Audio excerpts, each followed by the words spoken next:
straight into the roof of the net. Nice one. Straight down the middle.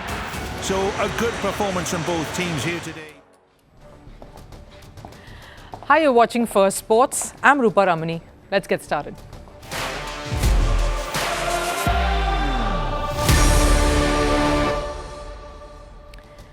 On the show today, the T20 World Cup is almost upon us. We will start our build-up to the teams and the event soon enough. But today we look at the Indian squad that has hit the ground running and compare this one to the 2007 T20 World Cup winning Indian squad. How different were the two sides? And is this the right squad to win India back that trophy after 17 long years? Speaking of pressure, one very young 25-year-old is facing all the heat. Kylian Mbappe has broken his silence on the matter that is raging on for weeks now. Says no one should go through what I am. He's learning early on in his career that a clutch game, how to tackle pressure off the field, is equally crucial. I'll tell you more on the show and more from football world, and this about Samuel Eto'o. He was a legendary footballer, yes, the pride of Africa, but is his alleged mismanagement resulting in Cameroon's downfall as a footballing country? But first up, the headlines from around the world in Sports 360.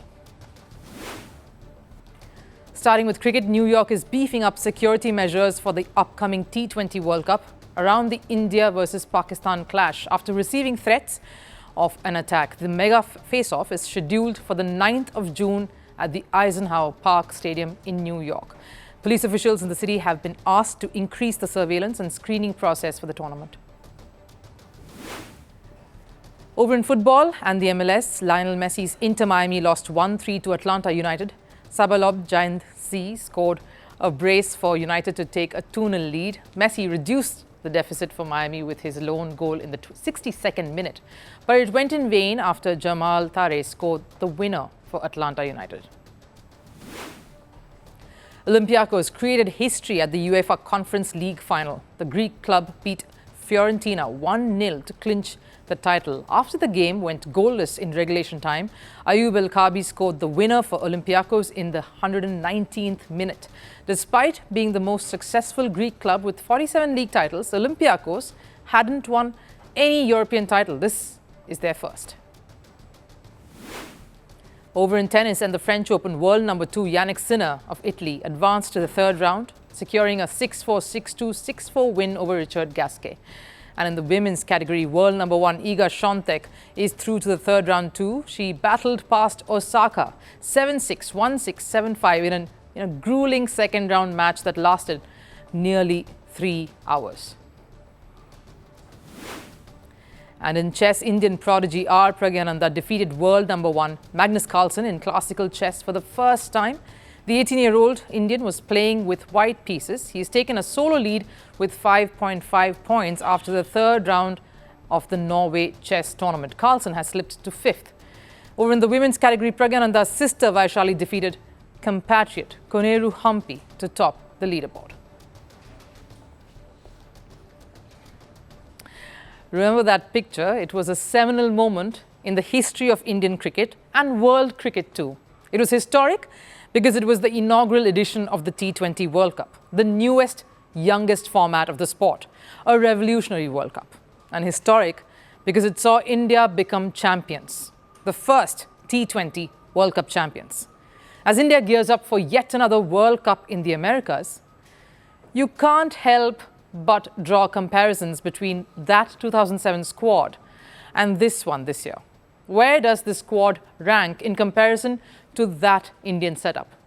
Why this comparison though, you may ask? Because India has not won the T20 World Cup since a very young and daring MS Dhoni led a ragtag bunch to beat the world. So I think that is very, very good reason enough to make this comparison. The one biggest differentiator right away is the lack of T20 international experience. That is obvious because the format was relatively new back then. 2007 was a unique squad. There were 6 debutants, and they're coming up right behind me, of course. Few of them already well established in international cricket back then, like Yuvraj Singh and Gautam Gambhir. The others were pretty much newbies. Yusuf Pathan, retired now. RP Singh, also retired. Joginder Sharma, we don't know what happened to him post that World Cup, but he'll always be remembered as the bowler who won us that World Cup, especially in the last over. And of course, coming back to the last, it is none other than Rohit Sharma. A debutant back then, 20 years old, and now he's the captain of this side. I'll come back to this thought in just a bit to wrap up the comparison. This current 2024 T20 World Cup squad has 0 T20 debutants. That's the beauty of this. So what can we infer from it all? The biggest point here for me is that the one who made his T20 debut back then is captaining the Indian side today. Now, there are two ways of looking at this. One, you got the most experienced player to lead your side. Two, you've got the oldest player to lead your side. Not any side, a T20 side, a format that is a monster version of the sport. If cricket was on steroids, it would be T20. Fast, action-packed, manic, and absolutely crazy, which brings me to the next parameter of comparison, the average age of both these squads. The average age of the 2007 World Cup squad was 23. The youngest was Piyush Chawla. He didn't get a game though, he was 18 back then. Almost everyone in their early 20s, led by a captain who was 26 years old. The average age of the 2024 Indian World Cup squad is 30. Led by a captain who's 37 years old. Now, here's what happened back then. There was a determined thought to only put forth a squad of youngsters. MS Dhoni was clear and adamant on this stance, and the board backed him. He was the captain, he wanted a young team, and so there was no Sachin Tendulkar, no Rahul Dravid, and no Sourav Ganguly. The seniors were pushed to the side, and yes, they didn't like it. They couldn't help it though. They were scorned. It was a radical thought, especially back then, to push out legendary players like the ones I've mentioned. The captain, MS Dhoni, wanted to be, we'll call it brave, and the board completely backed him. And of course, all of that flowed into water under the bridge, with the Indian team going on to lift the trophy. So everything forgotten, this team clearly was picked to win. Cut to the squad in present, and it's such an ironical twist in this entire story. One of those seniors who was rested is the coach now, and the board has decided to go by experience rather than young blood. Is this the right call to make? Now look, experience counts anywhere. It prepares you to take pressure, so I get the logic on that ground. But it's T20 cricket, and a format that is completely different from what it started out being. Players these days have reimagined and redesigned the way sport is played. There is no impact player rule that can give you fresh legs in an innings or the luxury of an extra batter or an extra bowler to fall back on. It's just these 11 through the game, and they better be on the ball every single delivery. Just because the Chennai franchise at the Indian Premier League were able to turn the tag of Daddy's Army on its head doesn't mean every squad anywhere can do the same and replicate that magic. Age is a factor in any sport, and more so in cricket's T20 format. So horses for courses, you'd say. And even though Australia are fighting India to gain that old man's army tag, even after the squad was announced, they have roped in a young fiery batter in Jake Fraser-McGurk after his solid IPL performances. But Australia still has a legacy and a system of senior hands always being given the nod ahead. And they have World Cup titles to back this vision. It's tried and tested. Not India. They're yet to win an ICC title since MS Dhoni's treble that ended with the Champions Trophy in 2013. So, has this been an emotional or a more emotional selection process than a logical one? There is no denying that some of the seniors are legendary performers, but I somehow want to ask how calculated was this decision, and will that pay off in giving India an ICC T20 World Cup after 7 unsuccessful attempts across 17 years? What were we like when we were 25? Starry-eyed, with big dreams, probably just started working, and yet very, very confused about the choices we were making or the choices we already made. At the perfect age where we were old enough to do everything, yet young enough not to have the responsibility tag attached. Not just yet. Commitment phobic, footloose, and fancy. Compare that to another 25-year-old who is under the pump for making that commitment. He's arguably the best in his profession, was just recognized with an award as the best in the world, a country and its president fighting over him, And at the other corner, a man who holds the key to this 25-year-old's dreams. It's not easy being Kylian Mbappe. Just looking at his list of achievements, it's easy to forget sometimes that he is just all of 25. He's achieved more than most players only dream of. At 19, Mbappe won the World Cup with France, won the FIFA World Cup Golden Boot in 2022, has won 6 league titles with PSG, and has scored the most goals for his club. His speed, his skill, and sheer determination make him one of the most sought-after talents in the world. On the pitch, Mbappe is a force to reckon with, but off the pitch, he finds himself in the murky waters of club politics, in the middle of tussles between powerhouses. And he seems to be learning on the job. His latest comment, proof of that, and I'll show you what he said in just a bit. But first, let me give you the context. For a boy whose simple dream was to play for Real Madrid, the path to getting there hasn't been easy. And he's yet to sign the contract, by the way, another polite reminder. Every step towards that has had its fair share of consequences. Every decision or word he's uttered has been a loaded gun. Last week would have been extremely tense, with the President of France, Emmanuel Macron, and the President of Real Madrid, Florentino Perez, meeting. There's only one thing that's common between the two, and that's Kylian Mbappe. Macron wants Mbappe to play the Olympics, and Madrid want to hear none of it. If you thought this was all that Mbappe was balancing on his plate, football, Madrid, Macron, there is also PSG. Ever since Mbappe announced he was leaving PSG, his relationship with the management has been strained. PSG President Nasser Al-Khelaifi getting spiteful by the day, and I'll break that down for you. Basically, he's blaming Mbappe for putting his career above the interests of the club. Surely smells of burnt ties, but a flame that only Nasser Al-Khelaifi is responsible for. Because here's what Mbappe said while collecting the award for Best Footballer at the Global Soccer Awards a night ago. It's always an honor for me to be here with you guys. Another trophy, individual this time. It's always a pleasure. I want to say thank you to my club. I think my president is here. Thank you for everything. This amazing club, the best in France, one of the best in the world. Big honor to play for this club. Amazing season. We won many trophies. Got to applaud him for that. If anyone was setting an example of diplomacy and tact in the face of tense negotiations, it has to be Mbappe, who's very sweetly thanked his president, who's been seething. Got to hand it to Mbappe. Full marks for saying the right things while he sits on the cusp of the biggest football transfer in recent years. Because Mbappe is learning the art of appeasement. He's been here at crossroads of loyalty versus passion and has chosen loyalty time and again. Take 2021 and 2022, for example, where he stayed back despite having an offer from Real Madrid. Many questioned him back then, was it for money? Critics wondered.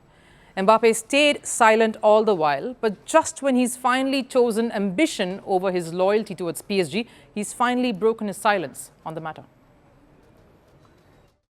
It was more than just staying at PSG. It was the World Cup in Qatar. It was many things around these things. It was a big decision, difficult decision, but I don't regret anything. I just want to remember the best things. It was not an easy situation, and I wish nobody to live that. Now, here's the thing. The 2022 World Cup was held in Qatar, and the PSG side is owned by Qatar Sports Investments. Mbappe didn't want to hurt the Qatari owners by making a move to Real Madrid right then. The two World Cup finalists, in fact, Argentina's Lionel Messi and France's Kylian Mbappe, were both, in fact, part of PSG at that point. It was a very diplomatic move, and it was critical to keep the peace. You surely don't want to upset the organizers, especially when a World Cup is at stake. The clutch player that he is, Mbappe realizes that success on the pitch is but half the battle. In order to thrive in the world of football, he must sharpen his diplomatic prowess and learn to play the balancing act. Because Mbappe is not out of the woods, not yet. If it was the World Cup in 2022, it is the Olympics in 2024. And Macron has not hidden his desire to get Mbappe to play at any cost. He wanted him to stay at PSG, and having to relinquish that, Macron wants him at least at the Olympics. And Mbappe is doing all he can to keep Macron and PSG happy about him finally moving away. I had the chance and the great honor to be a member of the biggest French club, which allowed me to arrive here. And I never thought it would be this difficult to announce that. To leave my country, France, the Ligue 1, a championship I have always known. PSG is a club that never leaves anyone indifferent. We can love it or hate it. I made the choice of loving it. I do not regret at any moment signing with this prestigious club. It's a club that I will keep in my memory my entire life. The young 25-year-old Mbappe carefully choosing his words, and he's learned from past instances of footballers facing the consequences, even the legendary ones. Cristiano Ronaldo forced himself out of Manchester United when he called out the club's mismanagement for their poor show. And we all know the love affair Cristiano Ronaldo and Manchester United shared. He's their prodigal son. An experienced campaigner like Ronaldo making things sour with his club, something the world hasn't quite forgotten. Clearly, Mbappe is doing what he can to make sure history doesn't repeat. But at 25, I bet it's a lot to deal with. And how prepared or practiced can anyone ever be, even with years of diplomacy?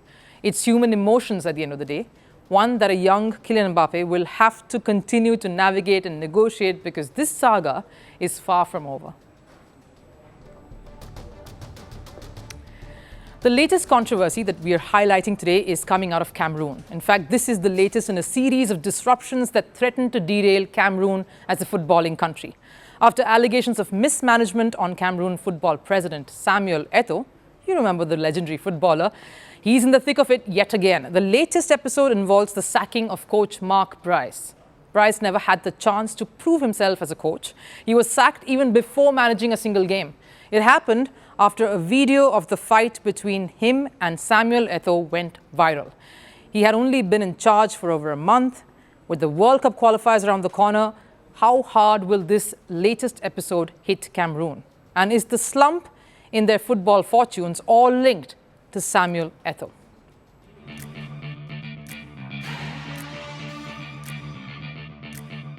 Samuel Eto'o, a name synonymous with Cameroonian football glory. He's the pride of Africa, the legendary footballer who turned into Cameroon's football president. He knows what representing your country at a World Cup truly means. And he's caught in an ugly spat that threatens to derail Cameroon's World Cup campaign. Brys' sacking just before the World Cup qualifiers has shaken up Cameroon. Brys was appointed just last month by Cameroon's sports ministry. He comes with an impressive 26 years of managerial experience. That includes more than 10 teams he's managed, in Dutch leagues as well as Saudi. Seems all is okay. But here's the thing. Seems like he wasn't the candidate Samuel Eto'o was looking for.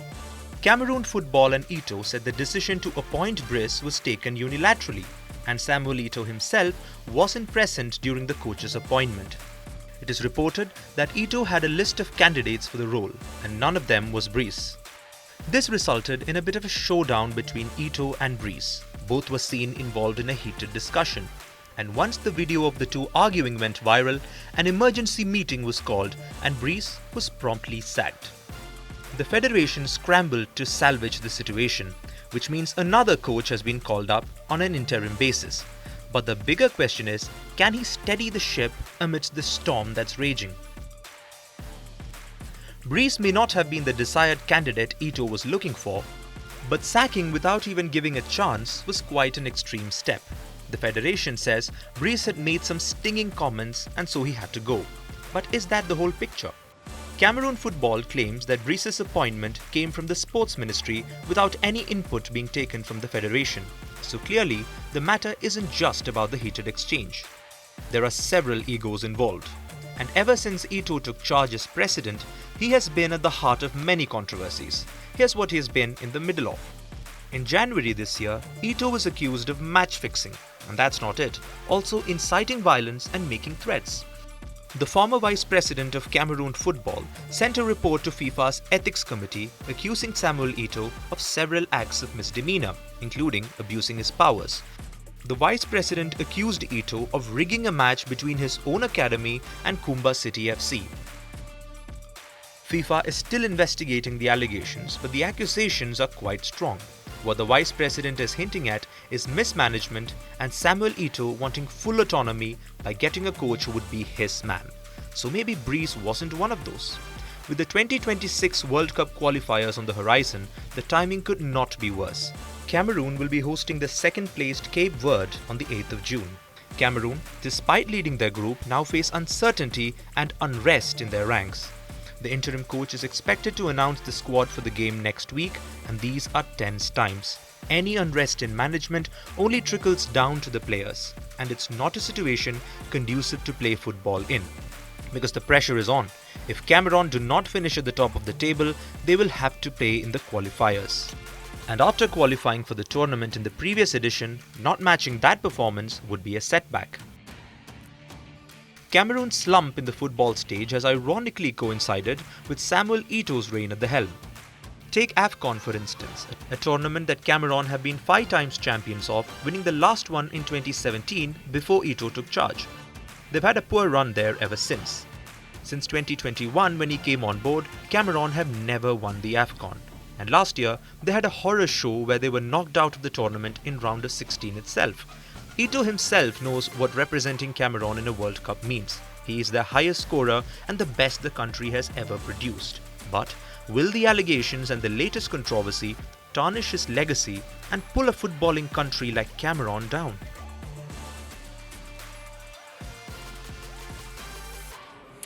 Time for Last Serve. Today we take you to Barcelona. It's summertime and sailing season is high. We give you a sneak peek of France's Orient Express racing team's new boat. This ahead of the world's oldest championship, America's Cup, a sailing event starting off the shores of Barcelona. Watch the excited crew unveil their new vessel.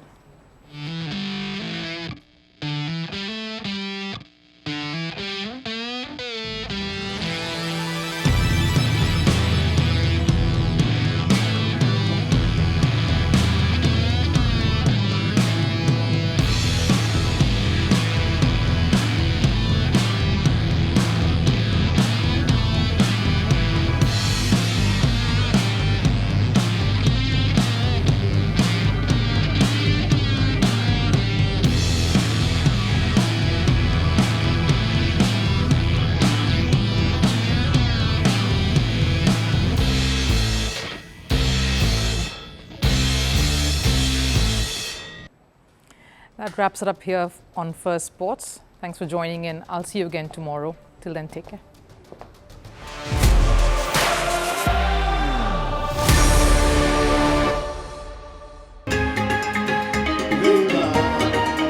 South Africa's May 29th elections. It was the start of change in the country. We are on the verge of history.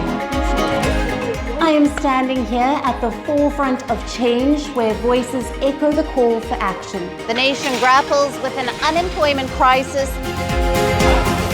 As South Africans prepare to cast their votes, the question looms, will the winds of change usher in a new era, or will the legacy of the past maintain its grip on the future?